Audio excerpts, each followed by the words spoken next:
Hey Gemini, it's Empress Rose here. Welcome to your reading. These are general readings. So we take what works, we leave what doesn't, as with everything in life. And if I don't catch your wavelength or storyline on this one, or even if I do, go check your other major placements if you want.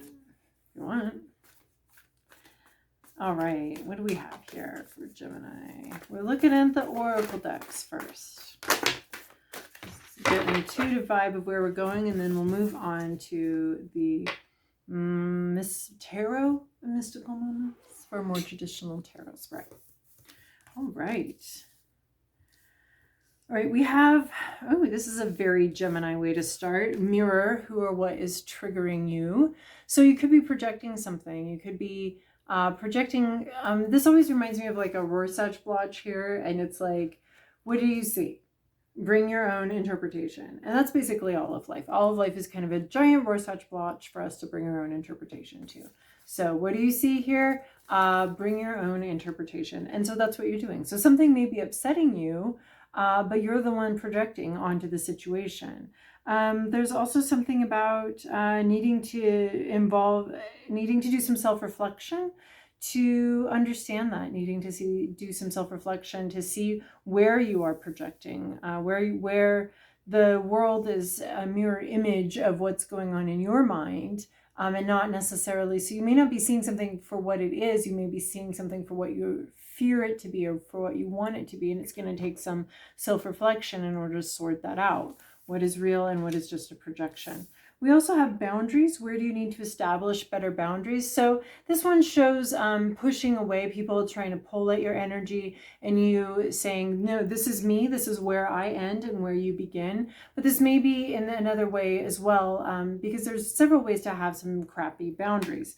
We can have giant boundaries, wall of China wide boundaries, where it's just like, this is...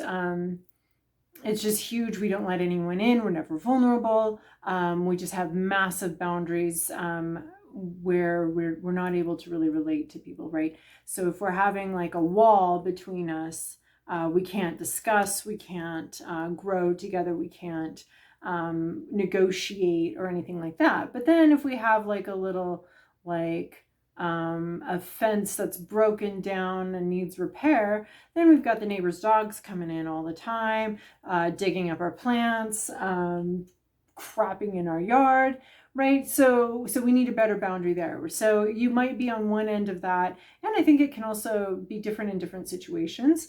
So you might have really good boundaries that could be a little healthier, and you can negotiate a little more with other people, or you might need to do some fence repair because people are coming into your life and doing whatever they want in there. And the boundary is like, where do what I want and who I am end, and where does what you want begin. So looking at this mirroring thing, you may be projecting something onto someone. You may be the one having a not healthy boundary by projecting onto somebody your fears about the situation, and not having a good understanding of where you end and where the other person begins, or someone else could be projecting onto you and not having that good understanding. So creating good boundaries, good fences really do make good neighbors. What you're not okay with, communicating that, and not allowing your energy to be depleted through people asking you. It could be that someone's asking you for something and you're assuming it's a demand, something like that, where you've projected onto this other person what they're doing. So it could be someone's just asking and they're fine if you push back on your boundary, but they don't know that boundary exists unless you speak about it, right? So we also have Pleiades. So this is actually leading into, you might have to have a conversation about what something means to you or where your boundary is. And you may be projecting something onto someone else, and because you need to have a talk, you need to have a conversation. This is going to be uplifting for everybody involved. This conversation is going to be a good conversation. People are going to get what they need out of it. Channeling, that to me is always communication, conversation, uplifting humanity. A lot of people benefiting from this. So if you're hesitant to create boundaries because there's blowback, there could be blowback. Maybe you're just imagining that, though. Maybe that's something you're projecting onto the situation. But having good boundaries is actually good for everybody involved. Sometimes when we're establishing those good boundaries, The other people involved don't like it. It doesn't feel good to them. But if we do a good job of it, it actually ends up benefiting everybody, because then everybody can just be who they are and not take responsibility for other people's feelings, other people's time management issues, anything like that. And that trust that builds with setting good boundaries and having them respected really is great for everybody. But this has to do with creating good boundaries and making sure you're not projecting onto the situation. A conversation needs to be had, a discussion needs to be had about what you want out of a situation. Earth, fascinating. All right, Gemini, we're moving on to a more traditional tarot spread. Past, present, inner landscape, what's at issue, your environment, to-do list, possible outcome.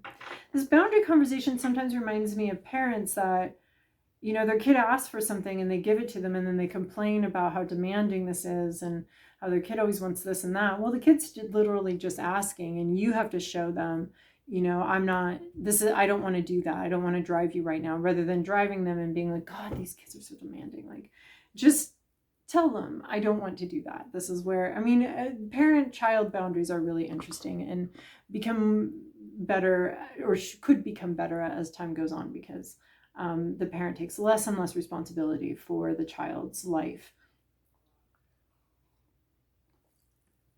as they get older. So, and the same thing can go with kids too. They may feel like their parents are making demands on them when the parent's just asking them. But there's some confusion there that needs to be cleared up through a conversation. Everyone will benefit from the conversation. This is fascinating.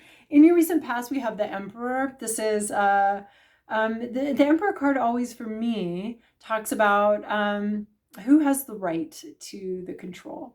Who controls this and who has the right? This person has institution. This could be a different issue entirely than what we were talking about, but it has similar power dynamics that show up in boundary issues, right? This person has a right to delegate, has a right to tell other people what to do. They have an institutional right. They may be a boss. They might be a leader of some kind in an institution where they've been handed the reins. They've been handed something, and they do have a right to tell other people what to do. That's the structure of the situation, that they do have that right. So there's some sort of power and control issue in your recent past, some sort of question about who does have the power, and is that power legitimate? This card very clearly says that this power is legitimate, that this person actually has a right to tell you what to do, or you have a right to tell others what to do, right? This boundary it's very clear, actually. It's a very clear right to tell other people what to do.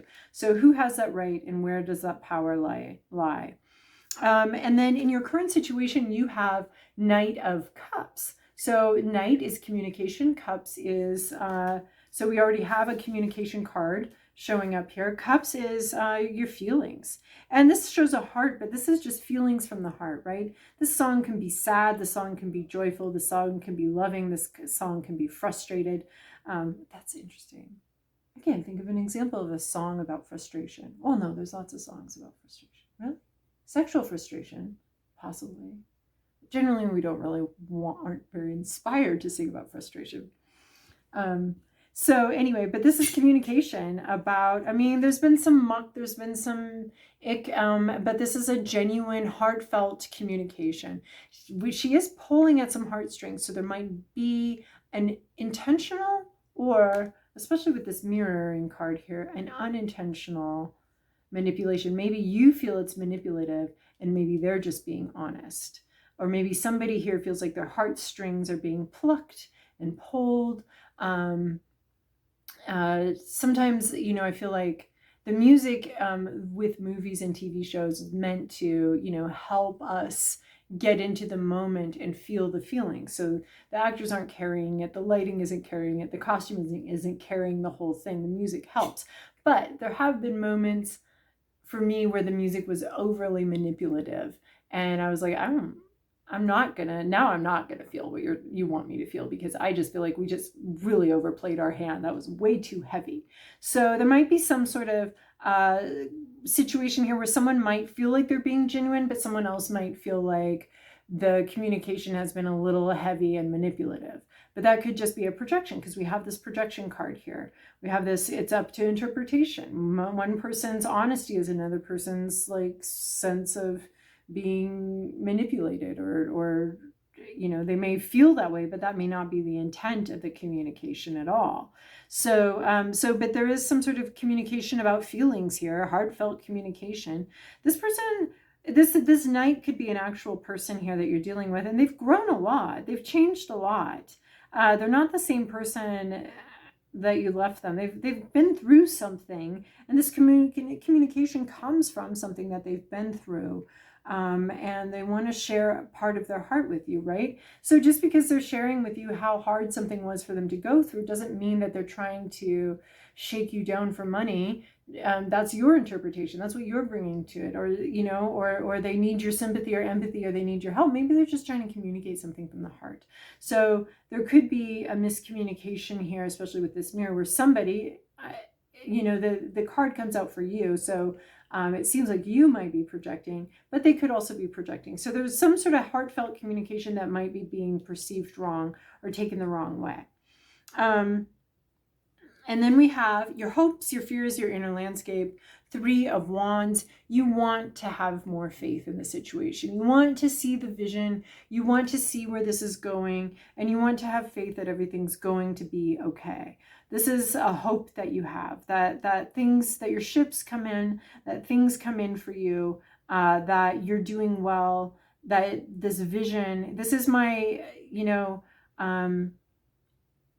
I have faith, help me with my lack of faith card. Like, you want to have more faith in somebody or some situation. You'd like to have more faith that this is going to be okay. You'd like to have more faith in this person, possibly. That what they're communicating with you is honest, is true. That you can see, you'd like to see where they're coming from. Or you're learning how to want to see where they're coming from. You don't need to, you know, see it immediately. But you're wanting that. You're hopeful that your faith is here for a reason. That you've put faith in something for a reason, for a purpose, and that it comes in, and you'd like to have more faith. You have like a seed of faith, but not the whole thing. And you want that. You're longing to see the bigger vision, to see the bigger picture, to see where this is all going.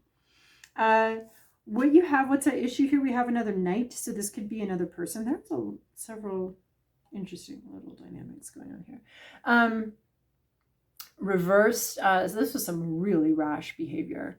This was some poorly thought out, very rash behavior, maybe even outside of someone's intuition. Someone was not communicating from a place of their power. They're communicating from a place of fear. They were trying to control a situation from a place of fear. They weren't going with the flow. They weren't going with the energy. They were actually going quite against something. So some sort of poor communication, impulsive, rash communication here, that didn't go well, and was actually kind of contrary to some sort of flow, or some sort of, I want to say it was anti-life communication. Like, this was destructive to some kind of power, and it had some sort of power dynamic to it as well, because the wands is like our creative power, our tapping into life force, our ability to tap into that flow, that intuition. Someone was way out of their intuition, and when we're out of our intuition, we're in fear, we're in making assumptions. This is possible that some sort of conclusion was leapt to. We played with fire and we got burned. We maybe made assumptions or jumped to some, right? We have a horse jump to some conclusion and it did not go well. Somebody jumped to conclusions here, or communicated out of a very insecure space, insecure heart space, and it hasn't gone well. In your environment, you have the moon card. Subconscious issues are at play with someone, possibly, you know, they're dealing with some sort of subconscious issues that maybe are coming up for them. There's also possibly, this is about things that can't be known, secrets, secrets that were kept. I mean, this all has quite a conversation with these knights here, and then this Pleiades card here. There's a conversation. There's something has been withheld from the conversation. And someone's having to deal with some sort of deep psychological issues, personal issues. They may not be talking about, they may not be sharing about them, but if it's this emperor that's got some sort of, this person who's got a lot of power, a lot of control, pulls the strings, and they're dealing with, if this is the person that's dealing with deep psychological issues, this is a very difficult energy. This is because they have power and yet they aren't self-aware. And they're just becoming self-aware. But if they already have power, I don't know, that's hard. So there's some sort of, the moon is about things that can be known, things that can't be known, subconscious issues. Someone around you might be dealing with subconscious issues, or something may trigger you. Oh yeah, what's triggering you? Literally, that's what this card says. What's triggering you? Something may be triggering some subconscious fears, subconscious issues that you need to examine and look at, and are coming to light for a purpose, for your growth, for your benefit.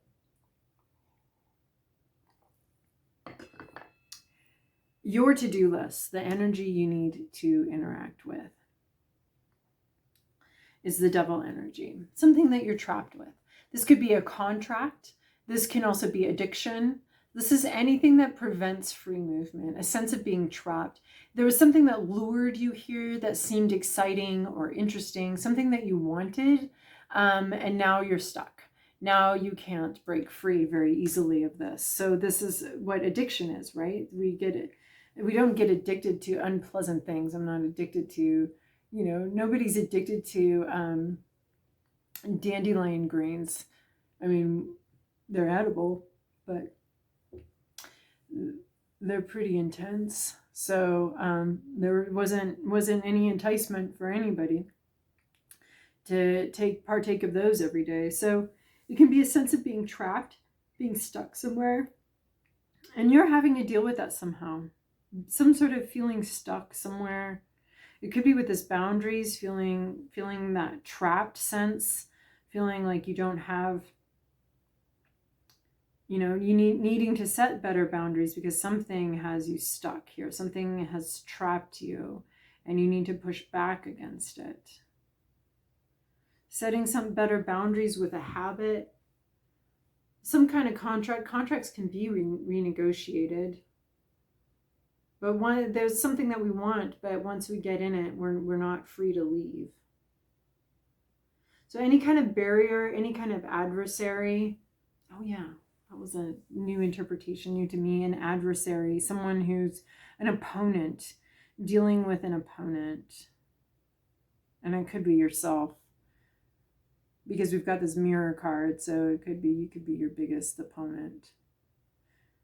You could be trapped by multiple things. This is probably, I don't want to say it's just your mind that's trapping you, because that's not the card. The card is the devil card, dealing with some sort of opponent, some sort of adversary, something that doesn't want you to move forward. Is it ego? I feel like there's a connection there. Some sort of limiting self-definitions, limiting. Something has you trapped here. The devil card is always really hard for me to deal with in this to-do list. What are you supposed to do? Are you supposed to be the devil? Are you supposed to be the trap? Are you supposed to just deal with some place where you're stuck? And what's the advice for how to deal with this? Very carefully is clear. She's trapped by the spider web. How does she get out of the spider web? I think generally the first rule of thumb is calm. Calm the heck down and stop fluttering around and getting yourself further and further trapped here. Calm down and take it step by step. But it could be about setting better boundaries, right? Because this is kind of trapped. So that could be the guidance here, is dealing with some sort of sense of being trapped by you setting separate boundaries. Or renegotiating a contract. Right, this emperor could have you trapped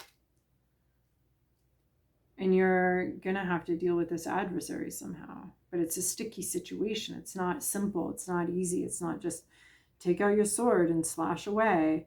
There's some, well, the devil does have a little bit of self-entrapment, right? It's something that appealed to you at some point. You wanted it. Boundaries can be that way too, right? Or we want what we get from from being malleable, from being a bit of a doormat. We get something out of that. It can be hard to set those boundaries.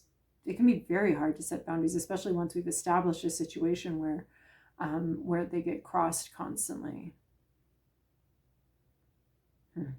So, dealing with your devil energy, dealing with anything that traps you, prevents you from moving forward, having to deal with that. We don't get a lot of guidance on how, though. Is there a way? All right. How do we deal with the devil energy?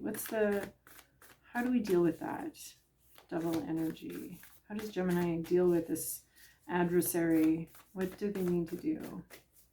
Any guidance on that? Just looking for one card, not a book. Okay. Well, we got a couple cards here. I'm just going to read them very quick as if they are a paragraph. Star Mother, taking care of yourself, mothering yourself, any place, any holes you might have in your self-care. So self-care is important. How can you mother yourself? Imrama, where are you being called to journey to? You might have to actually take a trip to some place that's sacred to you, reconnecting with a sacred space. And then Lemuria, creating heaven on earth, it's happening. So you're already doing something.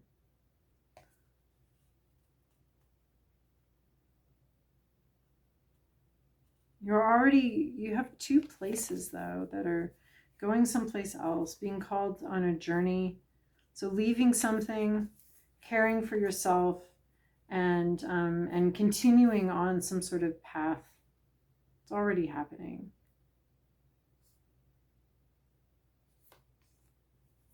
Maybe just looking at, right? There's a sense of going somewhere, caring for yourself, and then just watch where you're going.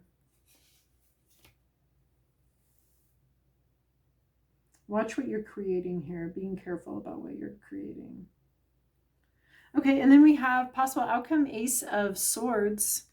So this is about personal growth. This is about understanding something, getting clarity, starting a new journey, starting to learn about something, starting to read up on something. Maybe this Devil card has you thinking about projection, and you start reading about all the ways that we project onto other people. Or maybe it's learning. It's the beginning of communication. It's the beginning of so the Ace is the beginning. The intention enters the world. And Swords is about intellectual learning. It's about ideas. So you have a new idea somehow, or you start a new conversation. You start a new way of relating to something that has to do with your own personal growth, with intellectual growth, and eventually the ability to communicate about that intellectual growth. But there's a new idea here, a new idea coming in. It starts its journey in the world to help you grow and help you learn something. So you've got some sort of, maybe you need to deal with this devil energy, and then what comes in is like a new idea. You actually get a new idea on how to deal with this. You actually get some sort of epiphany on how you deal with something, on what needs to be done, on understanding. You understand something a lot more clearly now. And this understanding begins a whole new journey. It's the beginning of understanding. It's like almost like you know how the alcoholic is like, that phrase is like that step one is just like, I'm powerless. I'm powerless. It's like acknowledging maybe a sense of powerlessness, and then from there, now we can really begin. Now we can really begin to learn, understanding that you don't know everything, understanding that you might be a little bit powerless in a situation, and now from that point, that's ground zero. Now we enter number one.